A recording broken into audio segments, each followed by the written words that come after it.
everybody. This is the first event of the Burlington Discover Jazz Festival 2014.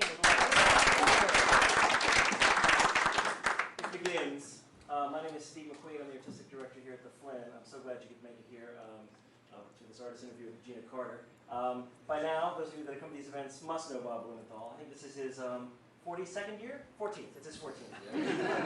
It's his 14th year as critic in residence here at the Jazz Festival. He's a fixture, and we're so delighted to have him. A fantastic writer, fantastic presence here at all the festivals.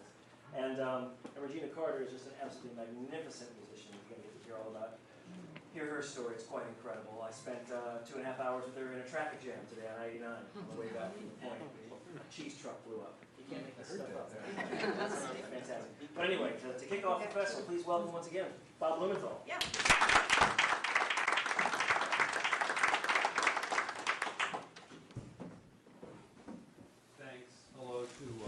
Sure this is on, but hello to all my old friends, some of whom I've seen and the rest of whom I assume when the lights come down I'll recognize. As I told Steve, the cheese truck was still smoldering at 3 o'clock when I was driving here. So that was an interesting way to enter Burlington. It was also a little overcast, but it's beautiful now, so I think that's a great sign. Another great sign is we have so many fascinating artists that are going to be performing over the next 10 days, and many of whom are going to take some time to talk with us here also. And to start us off and start the festival off, one of the best people I could think of, one of the most unique and original voices in jazz, and particularly in the last few years, someone who's gone in some fascinating and unexpected directions, and I want to talk a little bit about that as well as some other things in her life and career. So please welcome Regina Carter.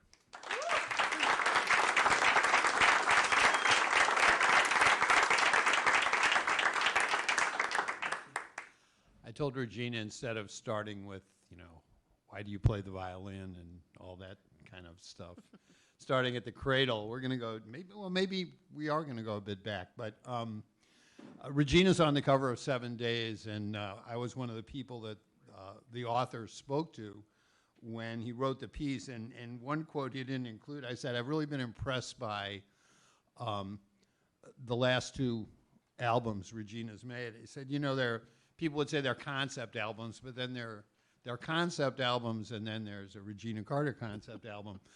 For example, I could make a tribute to Frank Sinatra, and I know all the songs, and you know all the songs, and then it's just, can I put my own slant on them? And this, I think, is the way a lot of concept albums are made. But Regina, with Reverse Thread and the new one, which I'm blanking on the title, Southern Comfort, yeah. These are of a different order of challenge for you, I suspect, challenge for listeners, and it really is a project. People talk about my next project, but these really seem like, from conceptual to study to transformation, it's really a whole other order of concept, if you will. So I wondered if we could talk about that for a bit, and how, well, let's talk about Southern Comfort, let's start with the idea, how the idea comes and how the idea gets tested to the point where you say, I'm going to go a step farther with this. Well, this whole thing this was not supposed to be the record that I was doing. I don't know what I was actually going to be doing. So every record, I think I'm going to do one thing. People always say to me, what's your next project going to be? And I used to say it was going to be this. And then it would be the furthest thing away from that. So now I say I don't know, because I think it finds me. With Reverse Thread, even before that, I've been always curious about my family, not only my family, but from where I come. And I just thought it's more than just my family of my parents and my 2 brothers and grandparents. And I think growing up in the 60s in Detroit and watching the History Channel and seeing all these cultures of people that had these rites of passages and the clothing, that the costumes that they wore, and all these traditions. I wanted to be a part of something where I had traditions like that. So there's always that curiosity. And I knew more about my mother's side of the family. I knew that my grandmother, her mother graduated from Morris Brown in 1915 with a degree in pedagogy for piano. So music was always important in our house, music and education. But I knew more. I knew my grandmother. I knew my grandparents on my mother's side, but I only knew my grandmother on my father's side. No one ever talked about my grandfather, so I didn't really know anything about him. So I joined Ancestry.com during before I did reverse thread, and my results were 73% West African, 13% Finnish, and the rest some other cast of like European countries, just a wide net. So then I was even more curious and started doing my family tree and started making connections with other family members or people that I don't know them, but were related, and I could see it through the trees. And spending so much time, because I was so curious, I was becoming more and more involved in this project. And then I started thinking, I knew my grandfather was born in 1893. Was there music that was happening then? What was happening? I just got more and more curious. And when I started listening to some of these field recordings, after a while I thought, man, this would be a great project to try and take these field recordings and put this out so people could hear what was going on. So it would be my family journey. So at the same time I'm finding out about my family, I'm finding the music and presenting some of this stuff, because you're not going to hear it on the radio stations. You have to really go and look for it. So how do you find it? How did you find it? Some of it on the American Folklife Association online. I went online. I just started Googling music from the late 1800s, and some of the recordings that I found were pretty, there was some stuff that shocked me. I was like, wow, but it's all of this is part of our history, so there it is, bam. But some of it from American Folklife Association, some of it, Jason Moran turned me on to the John Work III Foundation. I didn't know who he was. He was collecting music, more African-American music. He was around before Lomax, but introduced Lomax to a lot of the people, African-Americans in the South, so they would feel comfortable with him coming into their homes. And then also, the Library of Congress just has a wealth of information. There's reading materials, interviews, recordings, all kinds of things there. So I just really got immersed into this and couldn't stop. I had, someone had to say, okay, this is your deadline now for this record, because I'd still be sitting there just, I've never been that curious, even in school, so it kind of shocks me that I'm this curious now about history. But part of it is it has something to do with me, but I think a bigger part of it is when I can connect history to music, to art, when it all comes together like that, then it makes more sense than just this thing that's on the outside that you have to learn. Well, one thing that struck me, and I suspect a lot of other people, we tend to think of music from a century ago. If you think of African American music, think of blues, early jazz, and then a lot of what you hear on the album, you say, oh, but isn't that white folk music, And did you learn much about what kind of interaction was going on among the communities and how much of the music was really shared and common? Well, when you think about Appalachia, there you had the African Americans, the Native Americans, the Scots, the Irish, all these people living amongst each other. So that's where the specific sound that we call Americana, roots music, that's that sound made up of all of those cultures coming together. So I wasn't necessarily looking for African American music. It was just what was happening there. And plus, looking at my background too, and they said, 13% Finnish, so who knows. But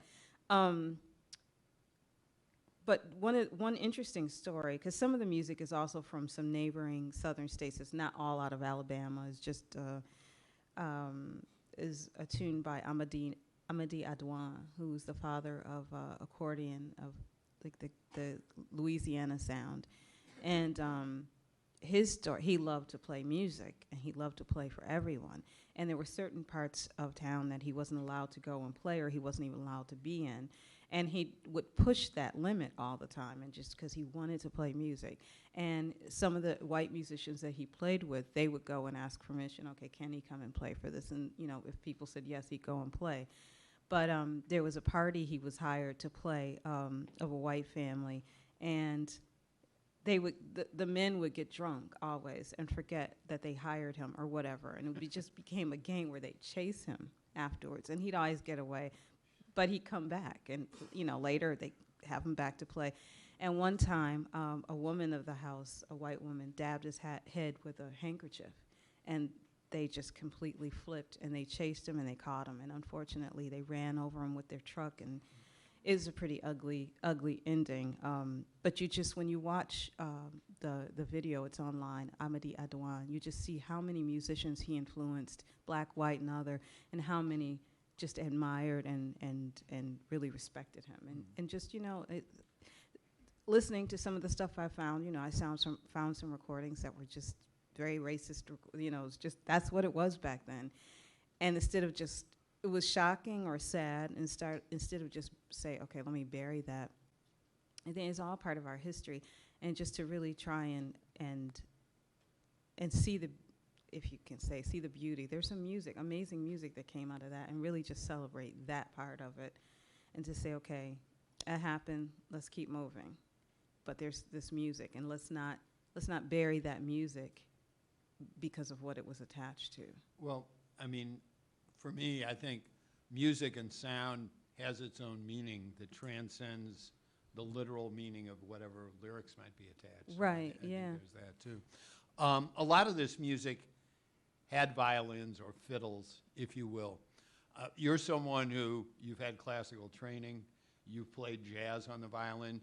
Did you find a need to adjust your technique to play this music at all? Yeah, definitely. And without going and studying with some fiddle players, it was all by trying to just really listen to how they were approaching their instruments, and really listening to the singers, because all of these songs, basically the field recordings are just a single voice singing these melodies, but trying to capture that sound, and knowing that, okay, it's a looser, more relaxed sound, and not overplaying, really, really letting these raw, beautiful melodies kind of come through.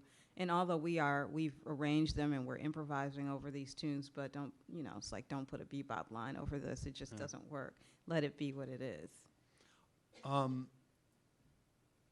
You also, and again, this occurred with Reverse Thread too, you kind of reform your band to bring new instruments and new sounds in that were appropriate to the music. And maybe I'm wrong, but I suspect you had not played with accordion that much previously. So are there adjustments that have to be made as there are new blends that are created in the ensemble? Well, I started with accordion on I'll Be Seeing You, A Sentimental Journey. So it's from that record, that was 2006 or 7. Okay. So it's been a while. But no, I didn't really have to make an adjustment. I've always loved accordion. I grew up watching Lawrence Welk and just... yeah. Tell us that's not the next project, please. I'll have bubbles and everything.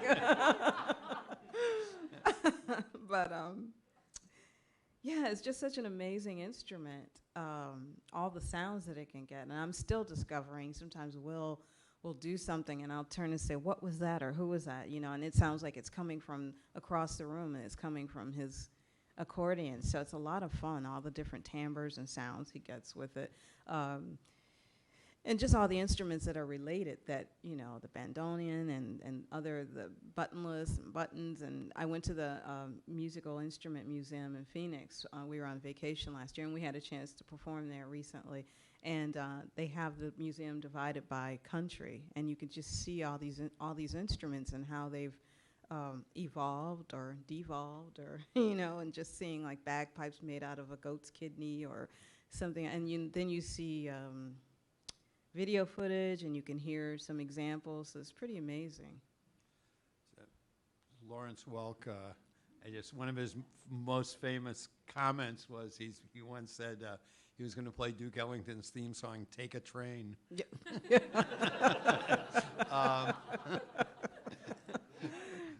So now you found the music, and I assume you found a lot of music, a lot more than gets on the record.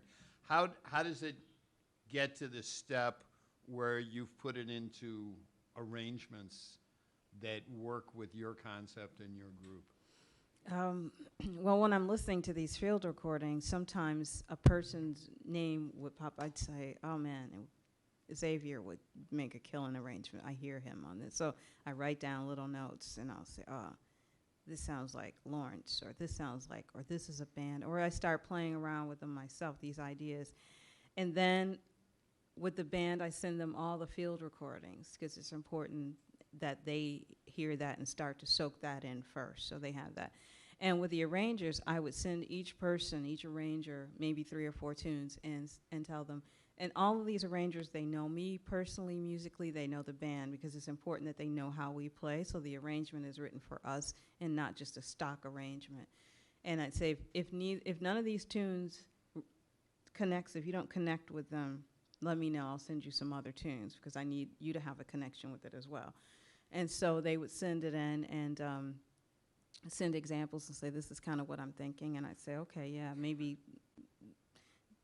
take it down a notch, or, you know, yeah, that's whatever, you know. And then we get a hold of it. And then we had a couple of months where we were rehearsing pretty much 5 days a week. And we would record the rehearsals.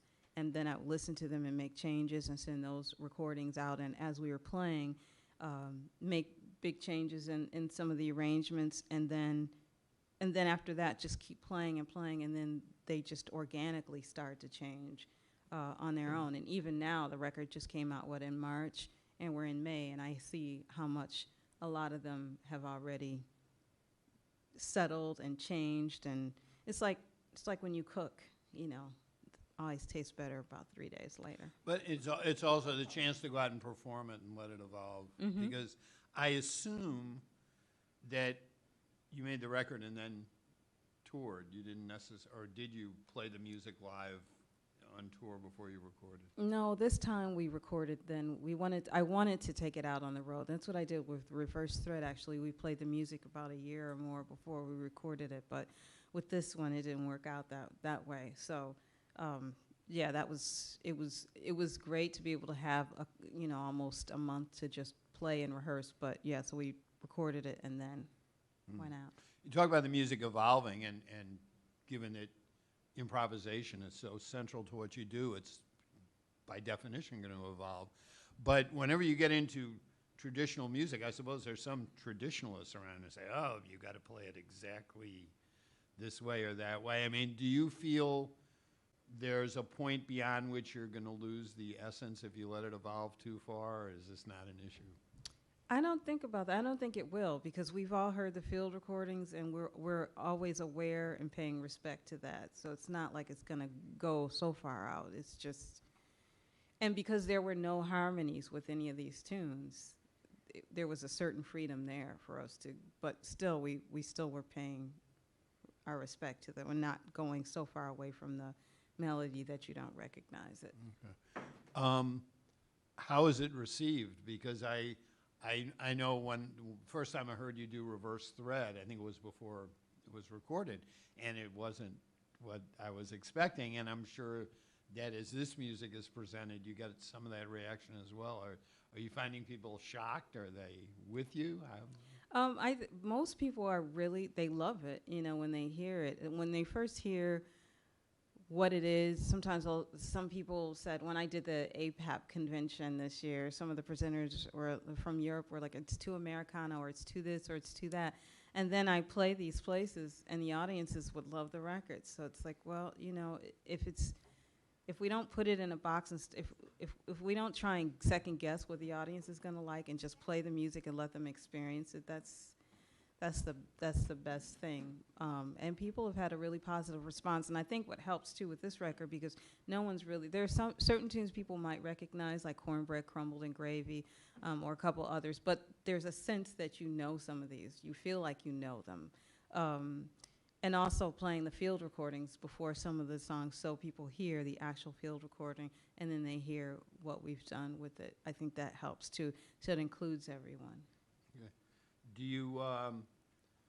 you experience jazz withdrawal, and that you're not playing, tunes with complicated chord changes and the kind of thing you would normally be doing? And do you have to go back and practice the stuff you used to play?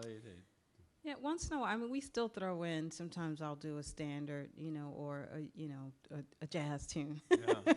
I do, like "I Can't Believe You're in Love with Me" or "Lady Be Good" or the tune Al wrote, "New from New Orleans." So I'll put something like that in the and I mix it up. It's not always just everything from the record, because I know that some people that are coming want the other stuff, and that's fine. It takes a lot of confidence to throw yourself into a project like this. And you've been recording under your own name for, what, close to 20 years now, maybe 20 years. Did you always have that confidence, or can you mark off a point where you said, yeah, I've got an idea, I'm not going to let some producer tell me what the record's supposed to be like? I've always been very, I don't know what the word, I'm very headstrong, even as a child. One thing I had to learn, which I'm grateful for, being with record companies and you have producers or A&R people, is that I had to learn that I am a product. What I do is a product, and if they want to sell record, we have to sell this product. How are we going to sell it? So how are they going to get what they need, but how am I going to get what I need? So there was a delicate balance that I had to really learn. And then once I received the MacArthur, and I could just kind of on my own say, nope, this is what I'm doing, period. Here's the record, take it as it is or leave it. That gave me, I think, that point right there. And I with Reverse Thread, I wasn't sure. Maybe one CD would sell, and it didn't matter to me then. I just needed to be able to, feel like I had artistic control, and I could make something that I felt like was for art's sake, and put it out. And if it didn't sell, so what then? It was okay. Then I could go back and do something else. But I needed to get that out of my system. And in doing that and seeing that it was received so well, I just thought, okay, who knows better? This is what I want to do. And I think if I'm really honest with what I'm doing, then, I'm never going to sell millions of records. But I think people that have listened to me for these years trust that I'm not going to just throw out some crap. I'm really invested in the projects that I put out. You mentioned the MacArthur, and it brought up a question in my mind, because I'm always curious about how each artist takes the liberty that it presents, because it does allow you to, not worry about paying a certain number of bills. So how did it change your approach? Well, if people say, oh, that MacArthur came at a great time, I don't think there's not a great time to get it, But I had, when did I get that? I think it was like 2006. And my mother had passed away the year before, and I'd spent time taking care of her through her transition. And then I went through a lawsuit because I canceled a gig because she was going to die. And I didn't really have time to mourn her. I remember literally coming back from the cemetery, and my attorney came to the funeral. He was like, I got to send this letter off now because they said you had enough time to mourn, blah, blah, blah. You've got to. So it was just a really horrible year. I couldn't think of anything I couldn't do, and then I became so angry and bitter. I just said, you know what, I'm not playing music anymore. This just, forget it. I'm done. And John Clayton, God bless him, great bassist, composer, arranger, said, if you stop playing, you let them win. And that sort of said, okay, I can't let them win. So getting that money, and I had another record, my last record for Verve to record, so I decided to do a healing record so I could heal and doing music that my mother grew up with, music from the 20s and 30s growing up in Detroit. So after that, the MacArthur allowed me to take a year and just not have to work, not have to play, and to really just cleanse myself and get all of that negative energy outside, and then really think about what is it that you want to do with your life. What do you want to do musically? What do you want to say? What do you want? How do you want people to perceive you? It was just a big turning point for me. So it gave me time to really be able to think about that and and clear out some stuff and then come back to the music. Okay. I want to ask you something about your instrument. When a lot of instrumentalists, you know that people will come up to them afterwards of their saxophone and say, so what reed do you use? What mouthpiece? If they're guitar players, what attachments, this and that. I don't, you know, maybe violinists have these conversations, but you seem particularly well placed, having played Paganini's violin, to talk about why you like your violin, okay? And just give us some insight into the world of violins and what works for you and some of the violins you've played. Well, it's really funny that you say that because we were on tour for a month, and the guitar player and the bass player and the tour managers, the guitar players, so they'd all be talking about, oh man, when we get here, there's this guitar shop, we really have to go, and I'm gonna blah, blah, blah. And then when we go here, and I thought, man, violin players, we don't do that. We don't have that. And I guess because, you know, you could spend, you know, some hundreds of thousands of dollars for violins, so you're not gonna just jump out and go check out violins and stuff, unless you have an electric violin, and then you're gonna look at the equipment that goes with it. So the violin I have now, I bought when I moved to New York while I was playing with the string trio of New York. Okay. And I went to a shop, and I had been searching around and listening and playing, and there happened to be a gentleman, a violinist in the shop at the time, and he played the violin for me, so I could hear it across the room what it sounded like. And it had more of an alto voice, if you will, so a little bit on the darker side, and it fit my pocketbook. So that helped. And then the bow changes the sound too, so whatever type of bow you have will drastically change the sound of the violin. So I had a couple of bows, one bow made, and I just had to find the right bow for that instrument. And I have another one at home that I grew up with, but I only use that when I have to put this one in the shop. But I don't have a lot of violins, you know, I just have one. You didn't take your MacArthur money and buy that expensive violin? You know, No. So when you got to play the sacred violin, what did you find that you could and couldn't do on it that you were used to doing? Well, that violin, the Canon, the Il Canone, is so much bigger than mine that the string length is a lot longer. So when I go to shift up to, say, third position, the note wouldn't be there. And so it was like being in a dark room, being in a bedroom, and someone coming in and changing all your furniture around and then telling you, don't open your eyes, just get to the bathroom without tripping over something. So, and it had a lot of wolf tones, and a wolf tone is when you go to play the note and it doesn't speak. It's like in the morning when you go to speak and you have to clear your throat, so that kind of thing. And every instrument is different when they're handmade. Every string instrument is different. And I didn't have that much time. With a new instrument, it could take you 6 months to a year to really get used to it, and it get used to you. And I had about, 2 days for a couple of hours each day. I think 2 hours, 3 hours in the morning and 3 in the afternoon, with an armed guard sitting in the room with me. So it just didn't feel really relaxing. Just someone with a gun sitting there. Play a wrong note, see what happens.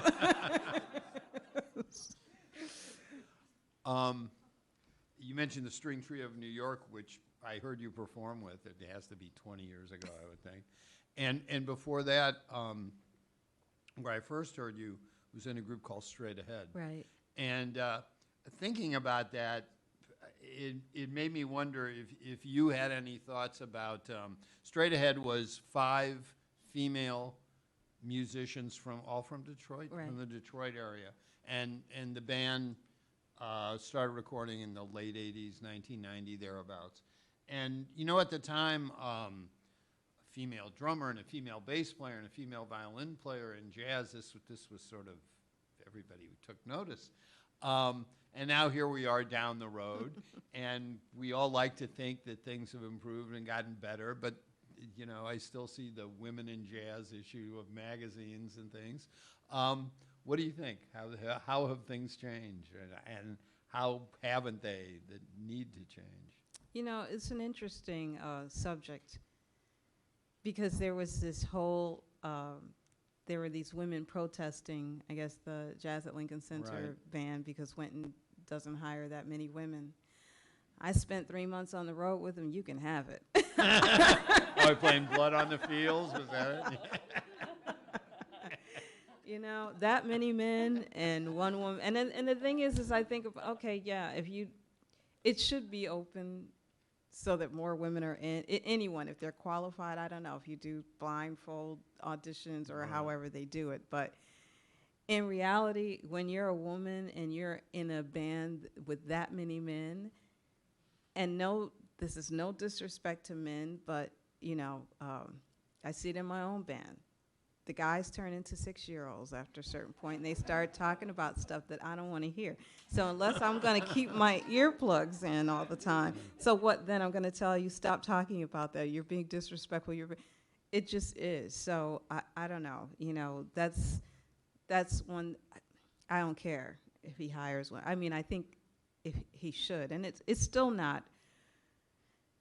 I don't know. It's really interesting. It's still a very male-dominated world, but it's interesting too to work with some of the big bands. And I go in high schools and see the few women that are in there, young women, and they're usually really shy. And there's a certain kind of attitude and swagger that when you watch jazz musicians, when young boys watch these. You could see it sometimes. You go to some places and you see the young boys and they'll have that walk or that cockiness or the way they dress or the way they talk. It's like a thing. And women, we don't really have that many role models, so you feel kind of awkward, like you don't want to act like that, like, or you feel like you have to act like this, or how do you act? Or so it's a thing of being able to be, and it's that whole thing of people saying, well, it's being able to be as a woman, not be afraid to just jump out there or be aggressive and not be worried about someone calling you bossy or the other B word, which, you know, so many times they do. And even like leading a band a lot of times, you know, I'll hear guys say, oh, she's this, or just like, but it's her band. She's the boss. You know, you got to do what she says, you know. So it's this, we don't have a lot of role models of how to be and how to, you know, survive. But I think if you want to do it, you'd really just, it's really about having that, I think because it is male dominated. I don't see a lot of those bigger bands necessarily hiring more women. Yeah. And in fact, it's still, Mimi Jones, a bass player, just started a label for female musicians, basically. And I think her band may include all women. I'm not sure, but it's still an issue that people are grappling with, obviously. Right, yeah. So I wanted to see if there were any questions from the house. The first one's always the hardest to extract. There we go. I'm just wondering, the violin isn't really a common jazz instrument, and I was just wondering how you came to play the violin in jazz. Well, I was turned on to jazz by way of 3 violinists, Jean-Luc Ponty, Noel Pointer, and Stefan Grappelli. That was my first introduction to jazz, period. And so I was like, if that's what jazz is, this is what I want to do.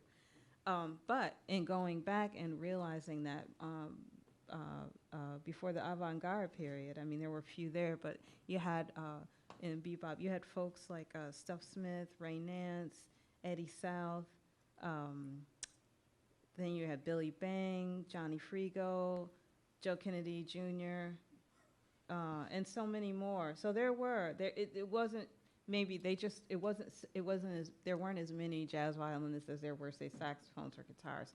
So a lot of people don't realize that from the beginning it was actually a part of the jazz scene. A lot of those cats doubled either on trumpet and violin, clarinet and violin, or something else. But I think if I had not heard those 3 violins, someone hadn't just brought me those records, I wouldn't have known, because I grew up playing European classical music and listening to those records, of course hearing Motown and the Beatles in my house, but I would have been trying to get a gig in someone's orchestra. I had no clue. Yes. I forgot. What's that? I forgot. You forgot? Okay, well, He just got a violin. how old are you? 7. 7? I got it when I was 6, I think. Yeah, are you taking lessons yet? Uh-uh. Not yet. When are you going to start? I don't know. Well, I hope you start soon. Okay? He's just been learning some very basic things. Okay, good, good. Anybody else? Regina, you mentioned Amadei Arduin, the black accordion player from South Louisiana. Did you get a chance to hear some of the white fiddlers, Sadie Corville and D.L. Menard? Yeah. Not D.L. Menard, I know, yeah, some of Dennis the, McGee. yeah, the accordion player sent me a bunch of stuff to listen to of folks he played with, and it's some amazing music, yeah. And a lot of people that Amadei had influenced and played with, yeah. You ever play with your cousin, James? Yeah, not often. I played on his 2 records, maybe Chasing the Gypsy, I'm not sure. And there was a concerto written for him. I played on that record, yeah. Since you mentioned your 13% Finnish, I'm wondering if at some point you're going to explore some of the Finnish fiddle music. I've only heard a little bit of it, but it's very different and it's very, very intricate. Yeah, it's so interesting because when I say that, I had a lot of audience members in the last month that were from Finland that said, you got to come over then and check out your people. So at some point, I think I will. I've gotten, people have already started sending me information, and so who knows, I don't know if it'll be the fiddle music per se, but just there's so much interesting, they have a huge tango thing happening over there too. Not to mention Sibelius, Yeah, right. who read a pretty mean violin concerto. Regina, when you were researching the music of those days, did you try to check with elders either in your family or in the community about their recollections, and how'd you deal with the pain of the times all these years later? Most of them wouldn't talk about stuff. Still around. Yeah, a lot. Well, my grandparents had 14 kids, and so at least 7 of them, 7 to 10, I think, are still here. And the baby of the family was the one that I got some information from, but he told me that they burned most of the documents and information and they just are so tight-lipped about it. There's information in a Bible that someone has, but they won't share it until so-and-so dies. So it's pretty difficult. So when they came north, they left Alabama, they left the South behind, closed that book. Yeah, yeah. And some of them were still down there. I mean, my grandmother was still there when I was growing up, so I spent my summers with her down there at her place. So was that a connection to this work? What do you mean? The album that you've now done? Yeah, I mean, some of it is just based on memories, or I remember things, or certain stories that people would tell, or certain things that we did, and so trying to piece it together. But some of it was just based on information that's, little bits and pieces of information, and some of it was like, okay, this is the time period, this is what was popular, or this would have been happening here in this area, and just going from that. I want to ask you about being a little kid growing up in Detroit, going to Alabama in the summer. And this was in the George Wallace era, if I'm not mistaken, or the end of the George. So, I mean, what kind of impression did it make on you to spend your summers in Alabama? Well, it was really different, that's for sure. No sidewalks. We didn't have a bathroom in the house. You had to go to the outhouse. Running around with no shoes on, just getting bathed in a tin pail out front. We'd go to people's homes. We didn't. There's no phone maybe there's a telephone, I guess. When you go visit people and hear all these amazing stories, and sometimes just people playing music, so it was pretty. It was very different, but I didn't think of it then. Now that I think back, I'm like, wow, that was such a different world. But then it was just a chance to be with all my other cousins and to let loose. We could run around with our shoes off and just have at it. And this was the family with the 12 or 14 14 kids, yeah. So it's so like there were a lot of cousins. Oh, yeah. Yes. Regina, have you sat in and played with any traditional folk groups? No, the only group that's a young, but they are traditional. I mean, they learn from the folks. I sat in with the Carolina Chocolate Drops. So, yeah. Yeah. So that was a blast. Did you? Did you talk already about working with Young Traditions yesterday? You worked with Young Traditions yesterday, right? You did a workshop with younger violinists? Oh, yeah, it was the age range from probably 11 on up to growner than me. And how was that? It was a lot of fun. Yeah, we worked on the blues. And it was just fun to improvise and get them out of there. Those that were shy about it, you know, and get them out of that. And just, yes, it was a fun workshop. Yep. You mentioned the blues. I was wondering, I heard some old blues bands from maybe the 20s, and there was often a fiddler or a violin player, and I just wondered if you had heard much of that music or were No. influenced by any of that. I haven't heard much of it, no. No. Mm-mm. Anybody who's, I keep being pointed, oh, okay, Arnie. The first time you were here, I remember quite delightfully that you danced salsa. I thought you were fantastic. Thank you. My past is haunting me. Someone told me that I don't know, that the band, that the woman, my percussion player, Myra, was with me then. And then she sat in and we took over some band. I don't know. But no, not dancing tonight. Sorry. You did it on stage. Ah, okay, you're right. Anybody else? I don't want to miss anybody. Stand up if I can't see your hand. Okay. Well, let me ask you one last thing, because you talked about the workshop and the fear of improvising and getting over that. And you described how you were studying violin. You weren't improvising. How did you get comfortable with the concept after basically having a foundation where that just wasn't part of the plan? Actually, but I'm grateful for that, because my teacher, my Suzuki teacher, didn't follow the Suzuki Method per se. So she would do things on set. We had private lessons once a week, and then on Saturday you were there all day. You'd have your orchestra class or all together, and we'd have master class and all this stuff. And so we would have a chamber group too, and she would pull out Baroque pieces for us to play. And there's improvisation in those Baroque pieces, and so she would have us improvise and try it. So we were getting used to it, stylistically different, Right. but still being used to not just to create. And then she would play this game where she would line us all up, and she would start to make up a melody, and when she tapped you on the shoulder, you had to continue making up the melody until she tapped the next person. So she kind of got us all used to that. And what's interesting about her, there were a whole group of us, and she was so incredibly mean, and we would all cry in our lessons. And she would kind of compare us to one another and make us feel like, oh, this one's better than you, and you're not this and that. And I found out as an adult that she didn't know any better. She didn't have any children. And so that was her way to try and make us work harder.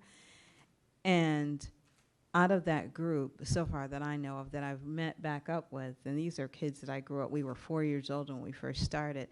2 of them are in the San Francisco Symphony Orchestra. One's in the Chicago Symphony Orchestra, the other in the Chicago Sinfonietta, and she's a contractor. One is a professional cellist teacher in Michigan. The other is a professional bassist. He was touring with Lion King. So there's a whole group of us that have, there are 2 that are in a quartet, Sarah and Margaret Parkins in LA. They play a lot with Billy Childs and some other people. So out of us, there are like 10 of us that have really successful careers still in music. So as mean as she was, It worked. something worked, yeah. Listen, thanks very much Thank for you. sharing all this with us and for sharing the music tonight. I'm sure everyone is aware the concert's upstairs in the big hall at 8 o'clock, and it's the first of many events in the next 10 days. I think I will see you next at, and correct me if I'm wrong, 4 o'clock on Sunday, when we're going to be sitting down and talking with Benny Golson. who plays in the theater that night at 8, but there's also music here at 6 on Sunday, so we're pushing Meet the Artist a little farther back. But thanks for coming. Thank you, Regina. Thank you. And here's to a great festival. you.